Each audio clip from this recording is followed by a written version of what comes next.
Oh, you know what? I'm tripping. Give me 1 second, because I already know my internet is going to act stupid.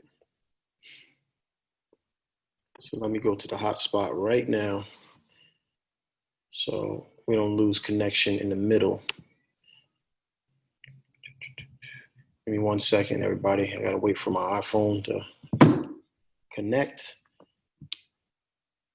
And then we're going to get right into this. Come on, come on. Where's it at?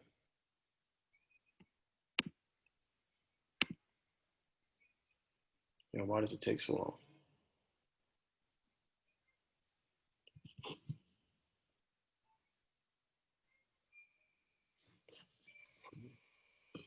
What's up? What's going on, Bill? I'm waiting for my iPhone to show up in my list of things here so I can connect to it.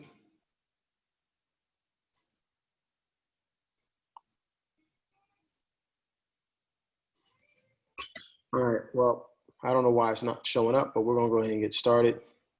If you guys have been on here long enough, y'all know sometimes the Wi-Fi here just showing me no love. So sometimes it cuts off, but I'll be right back. When I do, I will connect to the hotspot. All right, so without further ado, let's get this thing started. Like I said, I definitely need to call this this seller back. I'm gonna talk to you guys a little bit about this. I don't know if it's a mistake. I guess time will tell whether or not it's a mistake. We'll see. We're going to talk a little bit about this deal that I'm dealing with right now. But before then, we're going to talk about two things. Number one, buyers. Where my buyers at? So the month is getting ready to close out, right? So we know that this month was the month of the buyer. Like we're trying to add 10 buyers to our buyers list, right? So this is gut check time. We only got a couple days left. What is Friday's the 31st, I believe, right? So we got this week to go strong. You can find 10 buyers in 5 days. If you guys have just been chilling and sitting on your butt the whole month, all right, I get it. Cassandra, what's going on? I get it, right? Cleon, what's up? I get it. If you've been sitting on your butt all month and you haven't found any buyers, cool. You got the next 5 days to go ham and find 10 buyers. Easy. You can do that. It's not hard. While you're driving for dollars, go ahead. When I tell you something, you can't tell other people. You're on mute. Somebody about to get a spanking or something, so we're on mute. So we need to get out there and just do that. Just drive around, and you see people that are fixing up properties. You need to holler at them. You get out your car, get out your truck, go talk to them, get them down on your buyers list. Well, you're gonna miss the first Tuesday. Don't miss the following first Tuesday. So the first Tuesday of February, for most counties, is when they do their tax auctions, right? Make sure you get out there, even though it won't count for January. Get out there and see who's bidding on properties, and then right there, go approach them, tell them what you can do. Let's get our buyers list up. I'm telling you, it's going to make life easy for you in the next 1 to 2 months. It's going to make things so much more easy for you to get rid of those properties. Okay. Perfect. So if you don't have them, you know who you are. Let's get to work. If you do, congratulations. Let's get to work. All right. Next thing we're going to talk about today is because I want you guys to not just be. You could be a wholesaler and just be an average wholesaler and not be able to speak intelligently around other investors because you're just a wholesaler and you just find properties. Have properties and not really know what to do with them because you're just a wholesaler and that's all you focus on. Or you can add tools to your tool belt, just little things that might not help you on your next deal, might not even help you on the next 10 deals, but maybe it helps you on your 15th deal. Maybe it just allows you to be included in the conversation when investors are talking at a RIA, or where you're sitting down having coffee with an investor, and you can speak intelligently about options for them. So I just kind of put it in the chat there. Put a chat. What's going on, Sean? Put it in the chat. Like if you've heard of a 1031 exchange, let me open up the chat now so I can see it. If you've heard of a 1031 exchange, type a 1 in the chat for me. Type a 1 in the chat for me. If you've heard of a 1031 exchange. What's going on, Sid? Nicole, what's going on? J Princess, what's up? What's up? What's up? Daphne, what's up? So you've heard of a 1031. All right, cool. We got a couple of people in here. Cool. Yeah, my iPhone watch is going off. All right. So we got a couple people in here that have heard of a 1031 exchange. We have some people who haven't put a 1.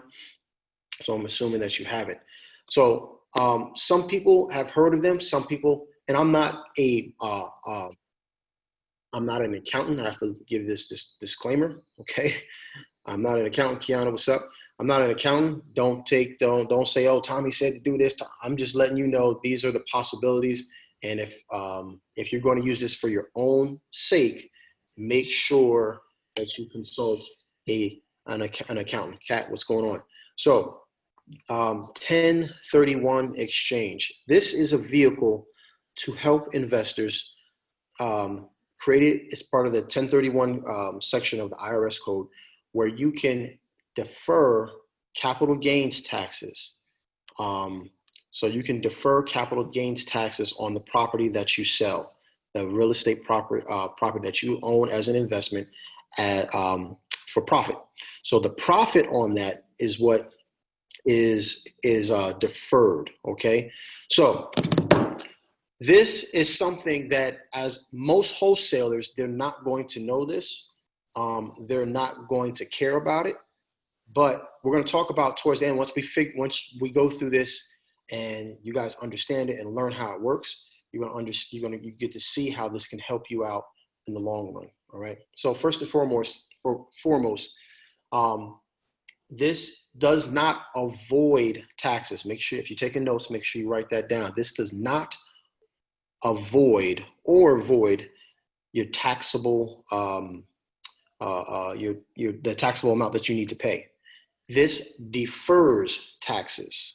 This is a tax deferment strategy, which means if at any point you don't do what we're going to be talking about here, if you stop it at any point, you are going to have to owe taxes on all of the gross profits that you've made. So let me break that down to make sure that everybody understands that.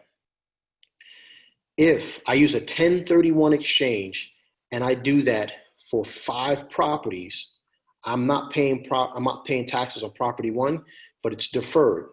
All right. The IRS doesn't forget. They don't forget that you made $50,000 on it. All right. So that's property 1. Property number 2 now, okay, I made another $50,000. So that $50,000 from the first property, $50,000 from the second property. But you're not paying taxes on these 2. It's deferred. So it goes to property 3, property 4. Now property 5 comes around.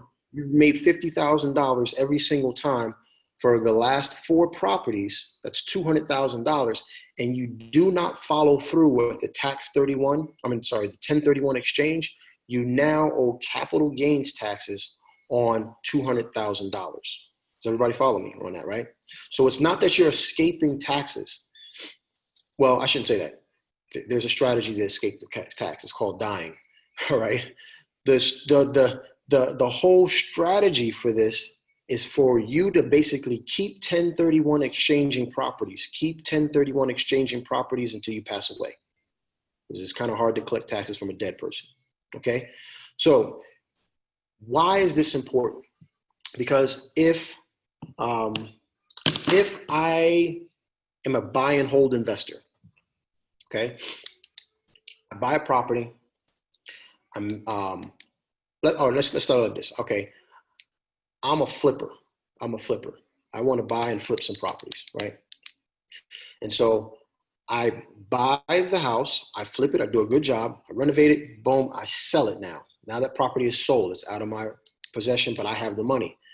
I can take this 1031 exchange, and according to the rules that we're going to go over, I can put that into another flip. right? I still can't eat off of that money because as soon as I eat off that money, it's called a boot, and I have to pay taxes on that. But I can take all of that profit and roll it into the next property, or I can take some of my profit and roll it into the next property. What I mean by that? So if I profit $50,000, but I don't want to pay capital gains taxes on $50,000, I can go ahead and take $30,000 and roll that over into my next property and only pay capital gains taxes on $20,000, which is a big difference, right? Right now, I believe capital gains taxes is 15%. Okay, so that's quite a bit, right? So, but here's what a lot of investors want to do.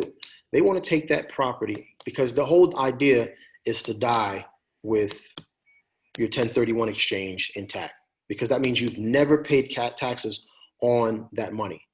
Okay, so if I can manage to make that happen, then I've just avoided however many dollars in taxes that was over the course of my lifetime. So what's the best way of doing that where I can still eat off of that money? 1031 exchange into rental property. Okay, so now I've taken that money and I've 1031 exchange through a flip, 1031 exchange through a flip. And every time I've gotten more and more money, right? More and more money. But now I can 1031 exchange into a rental property, okay? And now I got this rental property that my money is in. And as long as I don't take that equity out, I don't have to pay any capital gains taxes on it. Or once I sell, let's say I do this and I get a quadplex. I go from single family, I flip it, single family, flip it, single family, flip it, and then finally I get a quad. And now I got this quadplex, and then I go ahead and I take that and I resell it and I flip it, and now I have a 10-unit apartment complex, all right? And each time it's getting bigger and bigger and bigger, but I've avoided the taxes that I would have to pay on it. Does that make sense? Okay, and so the whole goal is to do this so you never have to pay the taxes on the money that you made. Okay, now if you're going to flip it, eventually you got to take some things out. Like I said, that's called a boot, and you're taxed upon the amount that comes out of that 1031 exchange. So let's get into a couple of the rules of it. All right. So again, we went over it's not an avoidance strategy unless you can manage to do this until you die. It's a deferment strategy. So there's a couple of things that we have to know, right? So number one is it's something called a QI, okay? That's a qualified intermediary, all right? The QI is basically the person that is going to hold on to the funds to make sure that and allocate them and make sure that they are allocated accordingly, making sure that you're basically doing the right thing. This is something that these people get paid to do. So your investor, or if you become the investor and you're the one that's doing this, you will pay someone to be a QI. Your best bet is to not go cheap, right? And find the cheapest QI. Your best bet is to find the best or the most reasonable, but the most reasonable one that you can afford, QI, because they are going to help you navigate through this process efficiently and without having to run into the IRS, okay? So that QI's job is to collect the funds, be the intermediary between you, your title company during the process of buying, and the next property, okay? So finding that QI, it's called a qualified intermediary.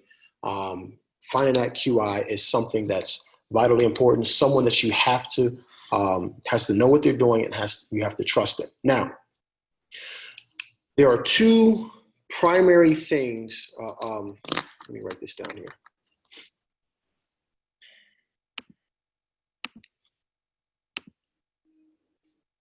Perfect. Okay, cool.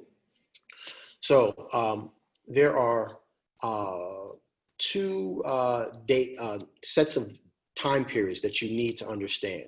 All right. The first one is the 45 day. Okay, I'm just going to put 45D. Okay, so 45 days. So what this means, I have 45 days to identify. So I'm just going to put ID. I have 45 days to identify my next property. Okay, 45 days to identify my next property. Hope you guys are taking notes because I'm going to erase these in a little bit because I have to draw. Right. next prop. All right. Getting pretty good at this. All right. I'm going to abbreviate everything because it's going to be here forever. All right. 45 days to identify my next property. The second thing is that you have 180 days. Again, 180, I'm just put D there. 180 days to close. 180 days to close on this property that we've identified. All right. One of the most important things to understand, and I don't have enough room over here to kind of draw a little, 2 lines here and then put it right here. So just understand that if you know what we're dealing with, we're dealing with the IRS. The IRS don't care nothing about you. They don't care what you're going through. They don't care that your baby daddy took your car and drove off and then wrecked it. They don't care about none of that. All right. They want their money. So these days, no matter what's going on in your life, are non-negotiable. Non-negotiable. I don't even know if that's how you say it when you break it down like that, but I just know they don't play. If you do not identify your properties within 45 days with the ways that I'm going to show you 1, 2, or 3, if you do not do that, then you are not qualified to do a 1031 exchange. If you do not close, let's say you do identify your properties, but you don't close on one of those properties within 180 days, guess what? You now owe capital gains taxes, 15%. They need their money. So these 2 days are non-negotiable. Make sure you guys understand that. 45 days to identify it, 180 days to close. But on this 45 days, okay, there's 3 different ways you can do this. So number 1, we got 3 different rules, 3 different rules. This one is called the 3 property rule. And I don't know if I'm going to write all this out because this is kind of hard to write on this mouse pad. 3 prop rule, okay? Oh, that was ugly. 3 property rule, all right? 3 property rule says that I'm not going to write this out, so just take notes, all right? You can ID up to 3 properties at any price, okay? So I go to my QI, I say, I got 123 Main Street, I got 321 Main Street, and I got 231 Main Street. Those are my 3 properties that I'm identifying that I'm thinking about buying, okay? He or she does that within the 45 days. IRS says, okay, cool. We're going to hold off. We ain't going to tax you yet. Let's just see if you follow through with any one of these properties, okay? So that's called the 3 property rule, which means I can identify 3 properties, any price. Let me just put, hold up, that was ugly. I don't know what that is. That's an @ symbol, everybody. Just work with me. Any price. Any price. Okay? Doesn't matter. Now, rule number 2, the 200% rule. 200% rule. Okay? So this one's a little more tricky, where this one says you can identify an unlimited amount of property, but no more than the total value of 200,000.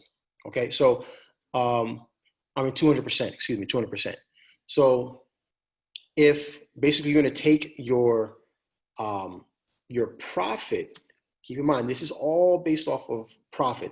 So if you bought the house for 50, you got into the house and you spent $50,000 to get in the house, and you profited 50, then it's not on the 100, it's off of the profit of 50. So you can identify an unlimited amount of property up to 200% of your profit. Does that make sense? So 100% of your $250,000 profit would be what? That'd be $100,000, right? So you doubled your money. 200 would be $200,000, right? So 200% rule says I can identify a limited amount of property. I don't care if you have 1 property or if you have 20 properties, but it can't be any more than 200% of your gross profit. All right. So that's the 200% rule. And then we got número tres from our Spanish speaking people. That's 3. We have the 95% closing rule. 95% I'll put close rule. This one's pretty simple to understand. Close rule. Which means here, I can find, it's very similar to rule 2, all right? I can pick as many properties as you want, but you need to really understand. This is really for like a savvy investor. Is everybody still here? Sometimes I'll be talking. Let me make sure. Let me go to. We all here? Somebody give me something in the chat there. Sometimes my joint freezes. Okay, cool. All right, cool. So, basically what this one says is that we can pick as many properties as we want, right? But you better be smart on what you pick, because once you pick them, you have to close on 95% of them. Okay? You have to close on 95%. So you can pick in this 45-day time frame, you can do rule number 1, rule number 2, rule number 3. You don't, all 3 of these do not have to meet. You just have to meet at least one of the 3. Okay? So if I decide, you know what, I'm gonna just do a 3-property rule and pick out 3 properties at any price, and let that just be the ones that I want to go. That's probably your easiest one, right? This one, you have to do a little bit more math. You can pick out as many properties you want, up to 200% of the gross profit, right? And so, and in this one, you better know what you're doing, or you're going to be paying those capital gains taxes, all right? Means we can pick out as many properties you want, but every one you pick out, you better make sure that you can close on 95% of them. So this one is one of those ones where you have like a big firm that's buying, like they can buy, 10, 15, 20 houses at a time from a bank's portfolio or something like that. Okay. The 180 days to close, that's pretty straightforward. There's no other rules. It's just straightforward. If you don't close on any one of these, you choose option 1 and you don't close on one of those properties in 180 days, fork over to 15%. Have your accountant do it. Just write the check. Okay. So these are the main rules. And like I said before, make sure you get with your accountant to go over everything. But these are some of the main things as a wholesaler and as an investor. These are the main things that you kind of really need to understand about this 1031 exchange. All right. Let me stop sharing for a second so I can see here. All right. So with this in mind, I can see the chat too. With this in mind, does anybody have any questions on this portion so far? I got a question, Tommy. Yep. On the and you may have already answered it, but on the 200% portion, is it based on? Are you saying that, okay, I made a profit on my last property, I made $50,000 on my last property, I have 45 days from the last one? Because you mentioned before 4 properties, so I kind of got lost there. All right, so from the day that it sold, right? From the day that it sold, you have 45 days to identify another property with a QI. So you just can't be like, yeah, I like that one. Yeah, I like that one. No, you have to go through a qualified intermediary and go through their process. You speak with them. They're going to have their own paperwork you got to fill out. And you have to send those 3 properties, 2 properties, whatever you want to do. Whatever rule you want to decide you want to use, you have to go through them and identify those properties. Gotcha. Make sense? Yeah, it makes sense. Cool. All right. Let me go back to the whiteboard. Moving right along. Back to my whiteboard. Hey, Tommy, I got a quick question for you. Nah, man, nah. Oh, damn. I'm just playing with you, man. I'm just playing with you, right? This 95% rule, when you mean you have to close on 95% of them, like let's say you identify 3, does that mean you have to close on, I would say 95% of those, or just have the ability to close on? Yeah, at that point, if you're only identifying 3, that's why it's not really used if you're going to do like a small amount of properties. It's normally you're buying, like literally you're probably going to Bank of America and say, give me all your foreclosures. I want to buy the foreclosures for this particular, zip code, right? You're going to buy a group of them. So it's not something that your average fix and flipper is going to do. Oh, okay. That makes sense. But it is a rule there that you should be aware of.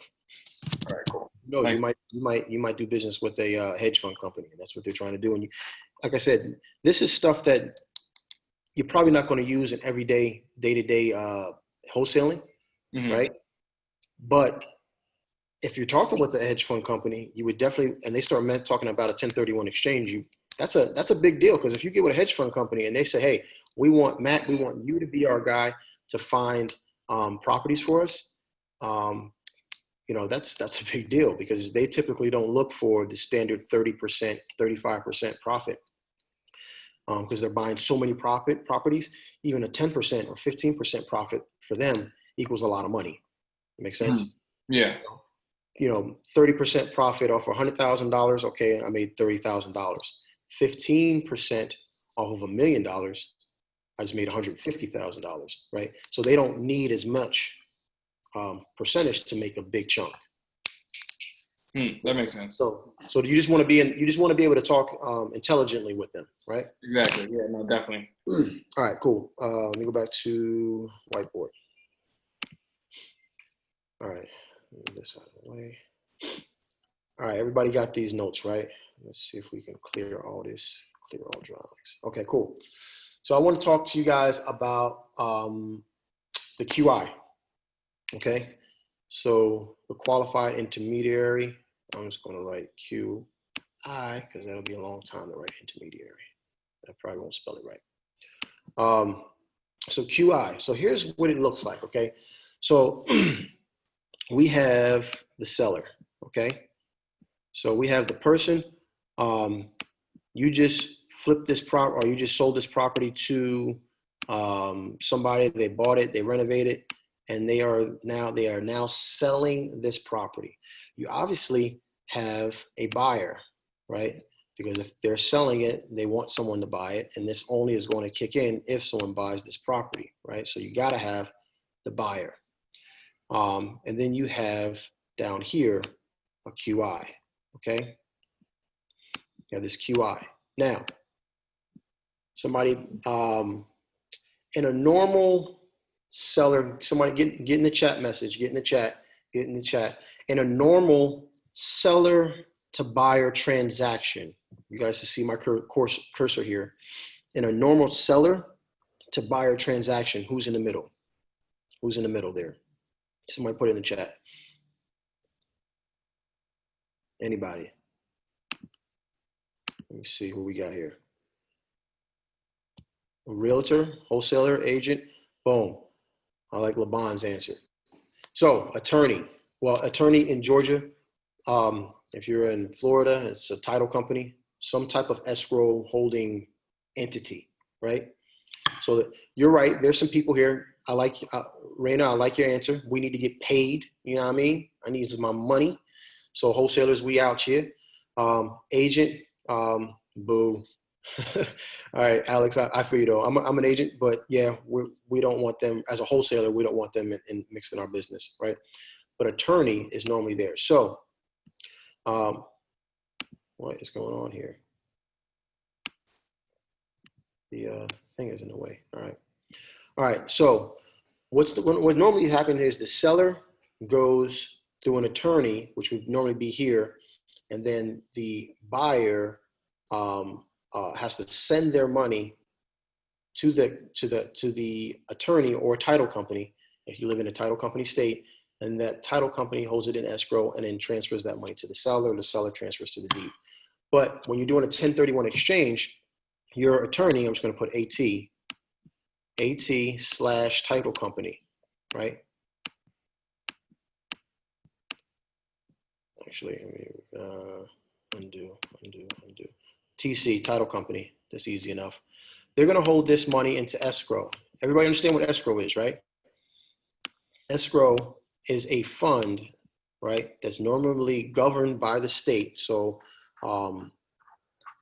you can't just open up an escrow account and call it an escrow account and just be willy-nilly with it. Like it can get audited at any given time.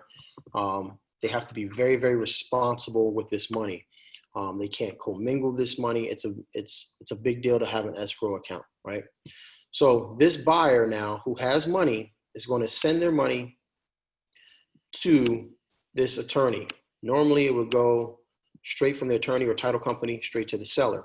But now, because we have to send it to this QI, because they're they're like the middleman between you and the IRS. They're going to say, okay, don't send this to the seller. You need to send this money to me. So let's just say, I want you to notice here, I'm going to put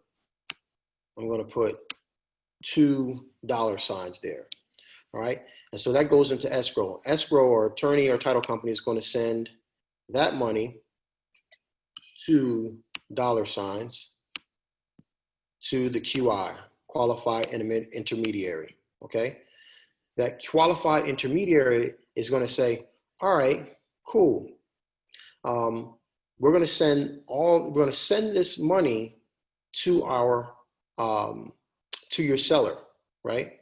So this money has to go now to the seller, but the seller is making a profit, right?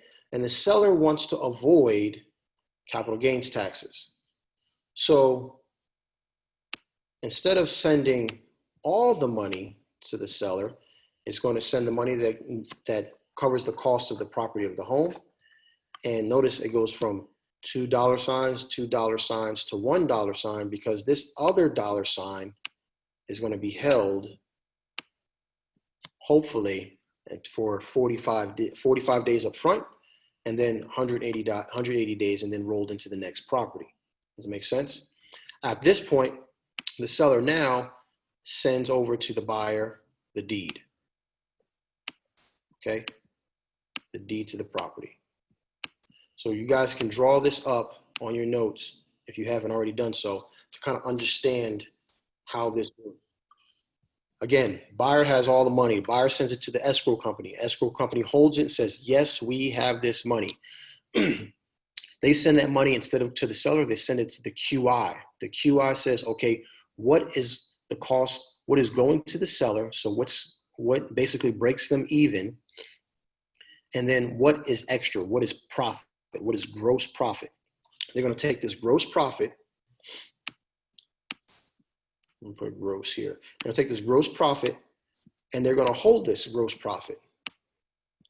And when they hold this gross profit, they're going to hold it for up to 180 days as long as you can identify, like using those 3 rules that we had. As long as you can identify some properties, they're going to hold it for up to 180 days. After that 180 days, you either have to close on the property, which means this money now goes to you or really to your next property, okay, to purchase the next property, or they're going to give it to you, or actually they're going to take out 15%. Technically let the IRS know that, hey, you are due 15% of whatever this gross profit is. Make sense? And then so that goes to you. And then once you see all this is taking place, the seller will go ahead and transfer over the deed. Really, it's all done through the attorney, but this is the visualization of the process. All right. Perfect. So let me go here. Let me see if anybody have any questions with this. Let me see. No questions. Perfect. All right. So basic stuff. All right. Can't touch the funds. All right. So you just made $50,000 in profit. That thing looking pretty, sitting in your with your QI. Right. You can't touch it. You can't be like, yeah, I'm going on that Dominican Republic vacation. Ain't happening. Right. You can't touch it. If you do, if you say, you know what, Dom Rep is calling me, I got to go, then whatever comes out is now taxable. So if it's going to cost you $10,000 for your vacation, then you're going to get taxed on that $10,000 at 15%. So don't expect all $10,000, right? The remaining, let's say your gross profit was 50, the remaining 40, you can keep. So some investors, like I said, will do that because they need money to live off of. So they figure, oh, I need $20,000 to live off of. So they'll take $20,000 out. They'll pay the 15% of the $20,000 for taxes, and the remaining, like I said, just work with me on this, right? They made 50, they took out 20, so they have 30 left. That remaining 30 will stay and won't get touched, and you can roll that over into the next property. Okay. So like once again, just know the terminology. If you take that money out, it's called a boot, just like a boot on your foot. All right. You take that out, it's called a boot. Another question. Primary residence, right? Can I do this on a 1030? Can I 1031 exchange my primary residence? Someone give me a yes or a no in the chat. Yes or no in the chat. What do you think? Can I 1031 exchange my primary residence? It says no. No. Yes. It was kind of like a trick question. You can. Neither one of you are right or wrong. I don't know. Way to be impartial, Siv. I don't. You can, but here's the thing. Most likely you won't have to. Because if you're single, the IRS says in IRS code 1034 that if you're single, you can profit not how much it costs or how much you sold. You can actually profit $250,000 if you're single, and $500,000 if you are married. Right? So that's how much you can profit before you have to worry about 1030 paying capital gains taxes on your primary resident. So the answer is yes, you can, but you don't have to either, unless you just came up on the come up. Like if you made $750,000, then man, that's a nice little lick. So, but most people are not going to profit on their primary residence $250,000 if they're single, or $500,000 if they're married. Can you buy first? Let me know in the chat. Can you buy first? Can you buy the property first and then 1031 exchange? Meaning, can I own a property, I have a property, and then I buy my next property before I sell the property that I want a 1031 exchange. Can you do that? Raina says no. Okay. Yes. Siv says yes. Siv, you're the winner. All right. You can do it. All right. You can do it, but it's a gamble. Because those rules still apply, which means I have to find someone else. If I have my property here, and then I say, you know what, man, this property down the street, this is a really good deal, but I can only really afford it if I get rid of this property.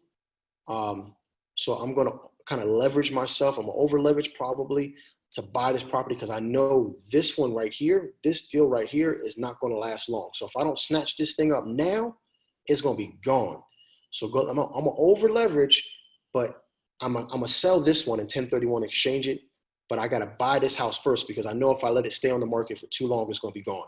And you do that, now you have to get rid of this property within 180 days, which means you have to find a seller. You're on the clock now. So that's why it's kind of risky, because if you don't get on the clock, if someone doesn't do it and you sell it after the fact, okay, then you got to pay them taxes. Okay. So you can do it, but it's a gamble. All right. Let me see here. Okay, this is about 41 minutes. Let me know here. We're gonna open this thing up. That's pretty much it for 1031 exchanges. Let's go open it up for some questions. Hey Tommy, I got a question. So being that I'm new to the whole process and understanding the wholesaling platform, but what you're talking about right now, am I putting my flipper hat on? And this is more so from the standpoint if you're investing, buying houses and making profits. Is that what you're talking about? Yes. Okay. So as a wholesaler, you never actually own well, I shouldn't say you never, but for the most part, you're not going to own the property, right? Okay. But what this what this allows you to do is to, like I said in the beginning, is to talk intelligently with other flippers. It also allows you to be a little bit more marketable, right? When you can talk about this and it makes sense, and you can say, no, this is how you do this, right? They're like, wow, like this is not just no normal wholesaler. This is like, this person knows what they're talking about. And so you get that, even though you're brand new, like Rich, they don't know that you just joined the course, right? But if you can speak intelligently about something, and you got real numbers, and you can prove things, you can show these things, you're going to be held in a different light than some other person, right? And I'm telling you, like deals happen, like a lot of deals happen just off of association. How do you present yourself, right? So that's why this is well, that's one reason why it's important. One reason why it's important. All right. Any other questions? Good question, though. Good question. No one has any questions. Are we doing questions on what you were just talking about, or just regular deals in general? And I do, but I can't talk. Yeah, Cleon, you can just put it in the text if you can text. Yeah. Any questions now? All right. So when we go on, we're looking for the LLC owner. We go to the Secretary of the State. Most of the time they just leave an address, but no phone number. Okay. Is there any, I went by the address and that address is the building is vacant. Is there any other way to find this guy who has his LLC?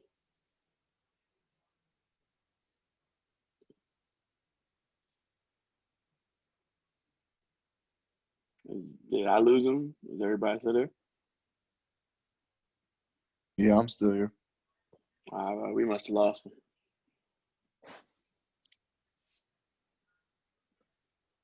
We usually lose him once, at least once during these calls. Oh, Dad, this is only my second one, so I'm new to this. Okay. Welcome. Appreciate you. What market are you out of? That's a complicated question because I plan on moving back to New York soon. But right now, I'm in Durham, North Carolina. Yeah, I'm in South Carolina. I just left there. What part? Charleston.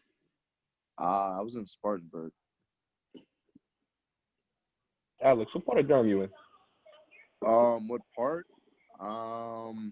Roxborough. And where in New York you going? I'm going back to Long Island. Okay. My cousin's like the same thing, but it's Brooklyn and Durham. It's weird you said that. Yeah. I got a lot of ties in both places.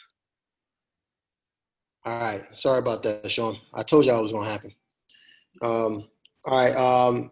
You said basically the question is there any other way of finding LLCs? Is that what it is? Yeah. Besides just the normal Google them, if it's just the LLC, you should be able to see a registered agent, because that has to be a person. That can't just be, an entity, right? For an LLC. You can always skip trace that person. Are you seeing that? Yeah, they had the person and then they had an address underneath it. I actually drove out to the address because this could be something really, really big if I could find this person.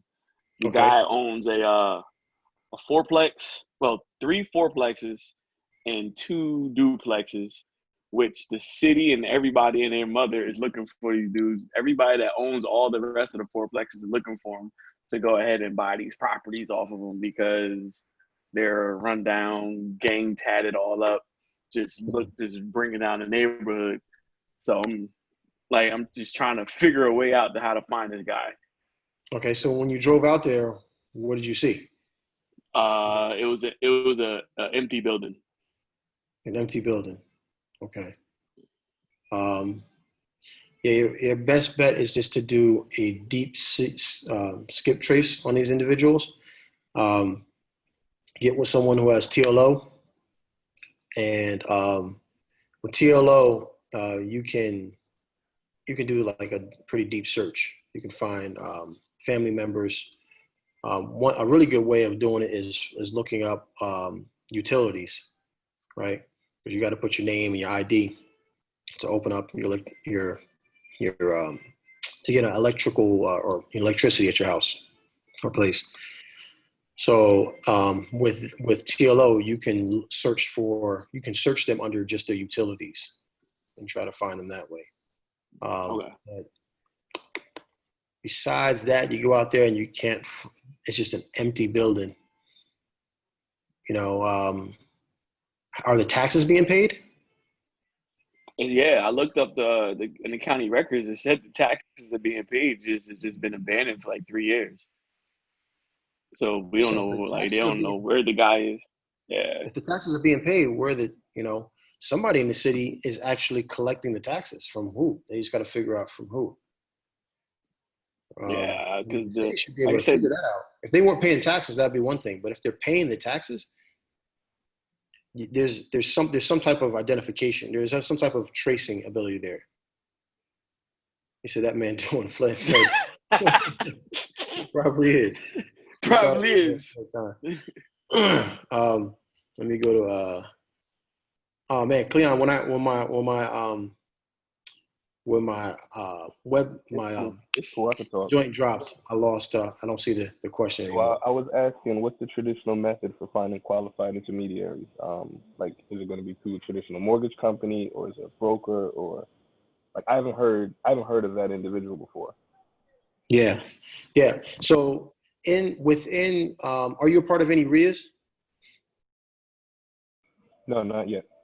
Okay, so get with a RIA. That's one thing, because you could just Google qualified intermediary and look them up, but you want to get a good one. You want to get one that knows what they're doing, knows how to do it. So your best bet is to network with someone who's done this before, right? And just ask them, hey, who was your QI? Were they good? Have you heard anybody that's better? And go from there. So that's one way of doing it. Another way of doing it is through a real estate broker, because a lot of real estate brokers, obviously, not so much the agents, because some agents probably don't even know what a QI. I've never even heard of it before. But if you're a broker, you've been in the game hopefully long enough where you've heard this before and you've been around it long enough where you know of, or at least you might be able to know where to point you in the right direction. Sounds good. Cool. All right. Anybody else? All right. Cool. I had one thing, Tommy. Yeah. This is kind of similar to the question that you just had, but so when we talked about, I think it was about maybe 2 conference calls ago, we talked about how I had an issue where I built my buyers list, and one of the issues was I had the address, I had the LLC name, company name, but trying to actually drill down to the phone number the best way. I know we have ListSource, but ListSource is more so for the seller, from the seller aspect. Just trying to figure out what tools, because I was going through the course, just trying to find out what tools do we use in order to drill down and find that information for the buyer. So you went through the Secretary of State, you found out the person who's the registered agent for that particular business. Right. You still can't locate them? Right. The only thing I was getting was the name and the address, no phone numbers. Well, yeah, you still got to skip trace them. They're not going to have the phone number there. Okay. Like they better not have my phone number on the secretary. Now, when you say skip trace, when you say skip trace, you're just talking about maybe look them up on the white pages or something like that. I mean, you could do that. That's skip tracing. You could pay for a skip tracing service. So and forgive me, I'm sorry, man. I'm assuming that you know skip tracing. So skip tracing is different levels. You could go into the do they even make phone books anymore? I guess they still make phone books, right? Right? You can go on a phone book and you probably go online and look it up, white pages, whatever. So skip tracing essentially is just hunting someone's number down. You're just trying to find and locate, their phone number in our particular case. So you could do that level of skip tracing. You can go and pay for peoplesearch.com or something like that, and you could do that. Or you could pay for a higher level service, which is better. And it's going to cost you more money, but they'll be able to find better data for you. Or you can get with someone like I was telling Sean, who has TLO or LexisNexis. But you got to find those people that have those things. And it's a big thing to have one of those. So they, kind of keep it guarded. All right. So that's what I would suggest. All right. So I'm gonna talk real quick. I got about a couple minutes because I said I have this seller that I have to call. I promised I would call them by like 8:10. So I don't know. This might be a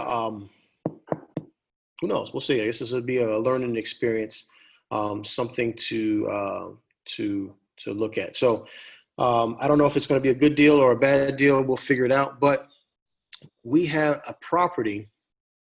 And first tried to get rid of that property, I think like in September or so for $90,000. He wanted to sell it for $90,000. We talked him down to 70. Couldn't get it off. Nobody wanted to touch it. There was a house actually.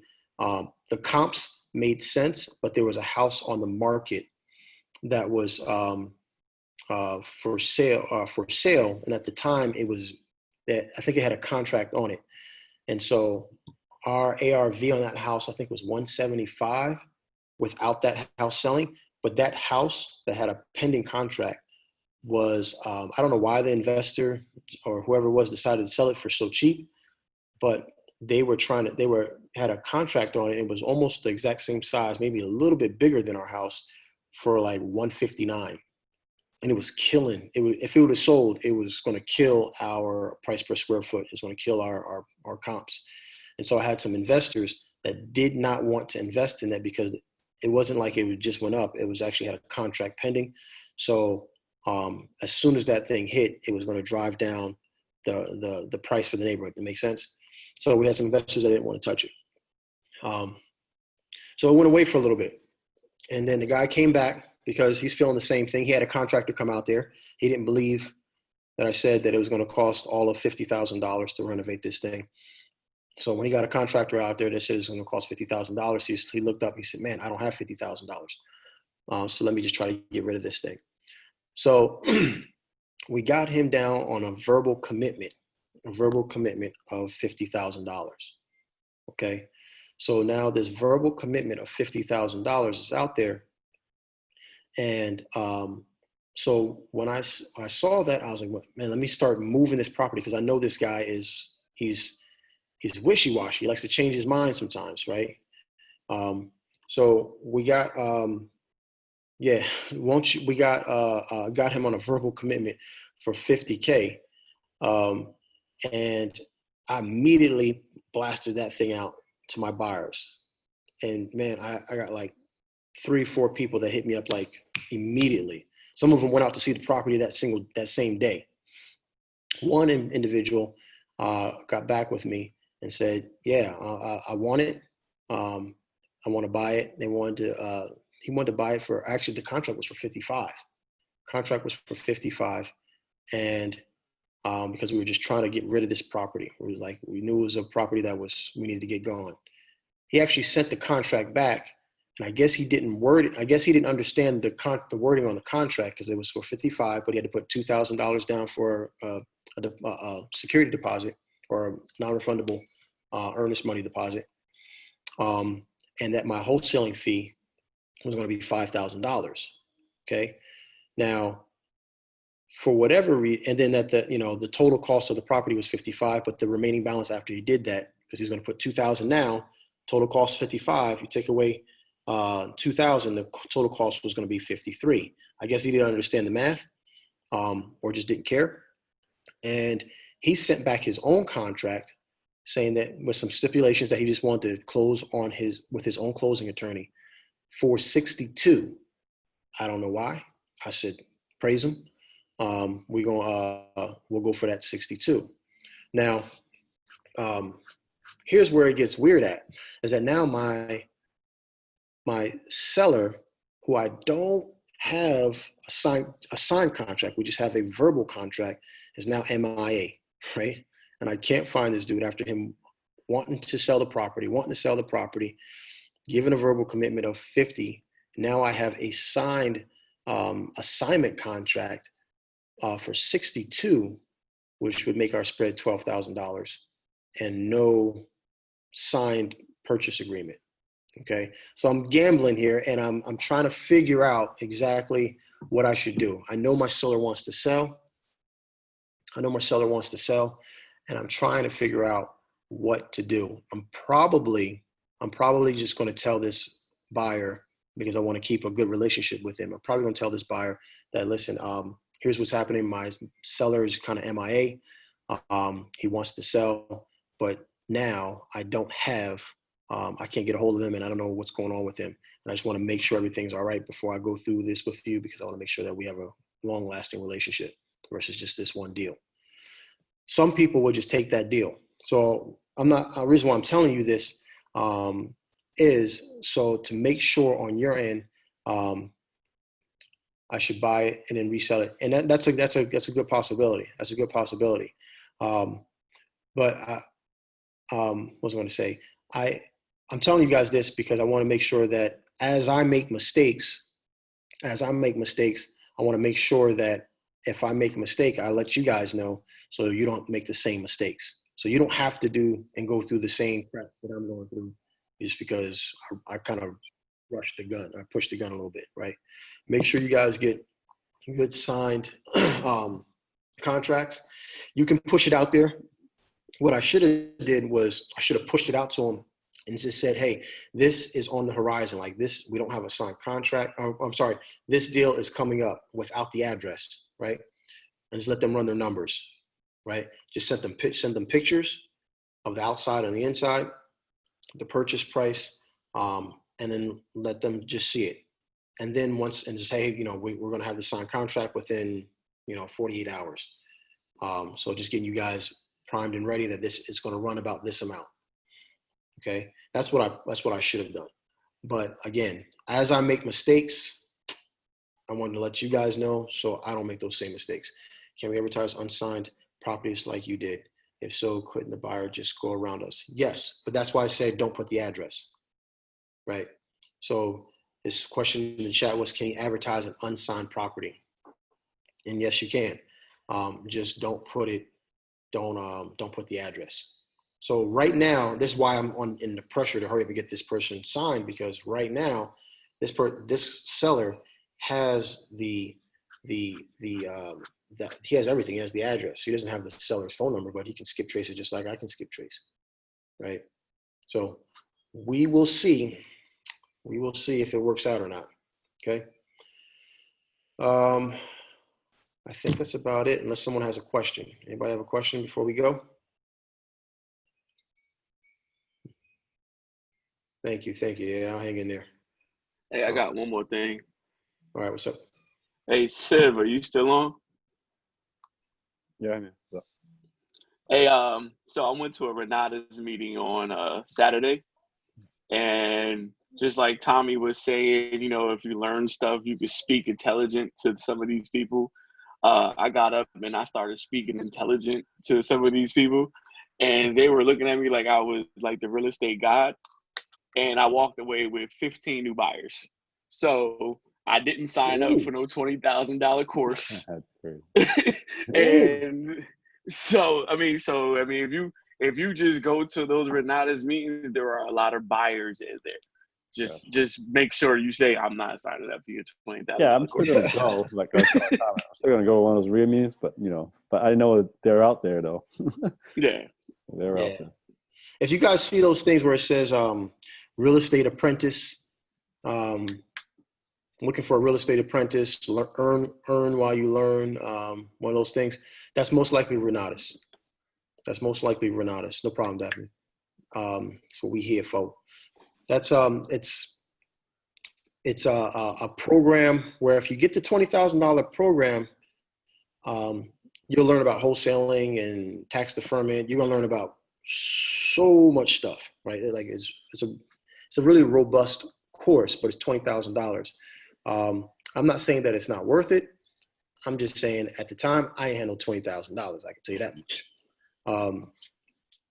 And so they got me for the $2,000 course. They got me for the $2,000 course. And they got me for it because I asked specifically, I said, listen, I want to learn how to wholesale. And the guy promised me that wholesaling was in there, which he didn't lie. He didn't lie. It was just, they talked about it, but they didn't teach you how to do it. So he didn't lie because, yeah, they mentioned wholesaling, but it really wasn't anything in there that I could really use. So, but you can use them for buyers, that's for sure. And not all Renatuses are the same, because I've heard some people that have gotten some great results from going to the Renatus meetings. So, you know, you live and learn. I definitely learned that. Yeah, I definitely learned about velocity banking. Maybe we'll talk about that next week, velocity banking. That's pretty cool on how you can pay your mortgage down in like 7 to 10 years, just by paying the same amount, just using a HELOC. So maybe we'll talk about that, do a little class on that. All right. I think that's about it. It's 8:01. I'm getting ready to call this guy. You guys wish me luck. And yeah, that's about it. Peace. Love you guys.